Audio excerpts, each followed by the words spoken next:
2026च्या अर्थसंकल्पामध्ये शेतकऱ्यांसाठी पुण्यश्लोक अहिल्यादेवी होळकर कर्जमाफी योजना आणली होती आणि त्या अनुषंगाने मित्रांनो शेतकऱ्यांच्या याद्या लवकरच 6 जुलैपर्यंत लागणार आहे. पण तत्पूर्वी शेतकऱ्यांना KYC करणं आवश्यक आहे आणि ज्या बँकेचे आपलं कर्ज आहे अशा बँकेशी अकाउंटला आधार कार्ड असेल, फोन नंबर असेल हे जोडणं आवश्यक आहे. तेव्हाच मित्रांनो या योजनेचा तुम्हाला लाभ मिळणार आहे. त्यामुळं लवकरात लवकर शेतकऱ्यांनी KYC करणं आहे, आधार कार्डशी बँक कार्ड जोडणं आहे मित्रांनो. फोन नंबरसुद्धा त्यासाठी लिंक असणं आवश्यक आहे आणि तेव्हाच या शेतकऱ्यांना आता कर्जमाफी मिळणार आहे आणि कर्जमाफीची प्रक्रिया लवकरात लवकर सुरू होणार आहे. त्यामुळं बँकेशी संलग्न असलेलं आधार कार्ड असेल, मोबाईल नंबर असेल ते संलग्न करूया. ऐकूया मित्रांनो पुढील माहिती आपण मीडियाच्या माध्यमातून. नमस्कार मित्रांनो, मी कृष्णा गोडसे. पुण्यश्लोक अहिल्यादेवी होळकर यांच्या नावानं जी योजना चालू केलेली आहे शेतकऱ्यांसाठी कर्जमाफीची, ती लवकरात लवकर अंमलबजावणी होणार आहे मित्रांनो. त्यामुळं आधार कार्ड जोडा.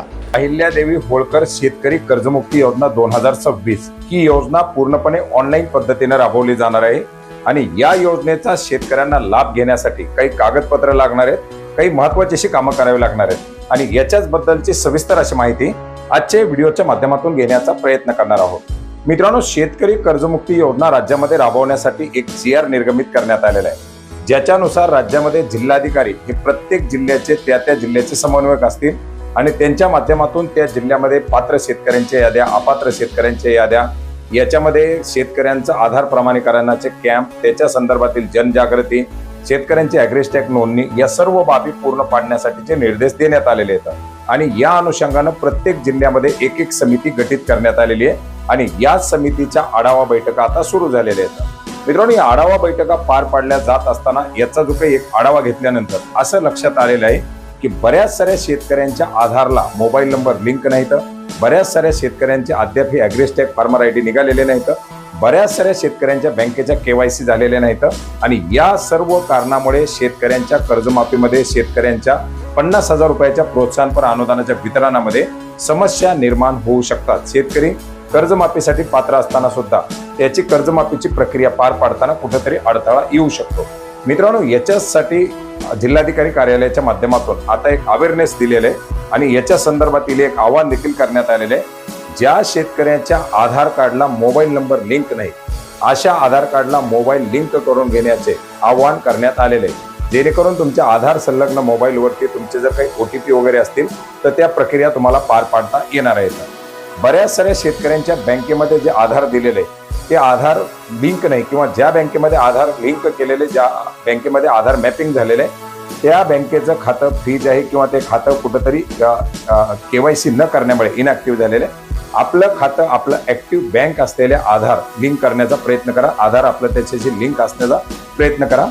याचबरोबर शेतकऱ्यांची ॲग्रिस्टॅक नोंदणी बंधनकारक करण्यात आलेली आहे. स्वतः घर बसल्या 2 मिनिटांमध्ये शेतकरी आपली ॲग्रिस्टॅकची नोंदणी करू शकतात. जवळच्या CSC सेंटरवरती भेटून देखील आपली ॲग्रिस्टॅकची नोंदणी करता येत आहे. ज्या शेतकऱ्यांची कर्जमाफी होणार आहे किंवा ज्या शेतकऱ्यांच्या अद्याप ॲग्रिस्टॅकवरती फार्मर ID जनरेट झालेले आहे अशा शेतकऱ्यांनी आपलं फार्मर ID जनरेट करण्याचं आवाहन करण्यात आलेलं आहे. याच्या व्यतिरिक्त एक महत्त्वाचा असा याच्या अंतर्गत टप्पा आहे तो म्हणजे मयत शेतकऱ्यांचा. ज्यांचे कुणाचे जे कर्जदार शेतकरी येतात, प्रोत्साहनपर अनुदानासाठी असतील किंवा थकीत कर्जदार असतील, तर ते जर कर्जदार मयत झालेले असतील तर मयतासाठीचे जे काही अर्ज देण्यात आलेले तर ते अर्ज, त्याच्यासोबत वारसाचा ठराव या सर्व बाबी बँकेकडे पूर्ण करण्यासाठी सुद्धा आवाहन करण्यात आलेलं, जेणेकरून तुमची कर्जमाफी, तुम्हाला मिळणारं अनुदान हे विलंब होणार नाही आणि प्रक्रिया सुरू झाल्याबरोबर ताबडतोब तुम्हाला या बाबींचा लाभ मिळणार आहे. मित्रांनो, कर्जमाफीची प्रक्रिया पार पाडली जात असताना आधार प्रमाणीकरण केलं जाणार आहे, अर्थात त्या पात्र शेतकऱ्याचं बायोमेट्रिक व्हेरिफिकेशन केलं जाणार आहे. त्याच्यामुळे जिवंत असलेल्या शेतकऱ्यालाच याचा लाभ घेता येणार आहे. मयत जर शेतकरी असेल तर त्याच्या वारसाची बायोमेट्रिक व्हेरिफिकेशन केली जाणार आहे. तर या सर्व बाबी आपल्या पूर्ण करून घेण्याचा प्रयत्न करा, जेणेकरून आपल्याला कुठल्याही प्रकारचा त्रास होणार नाही.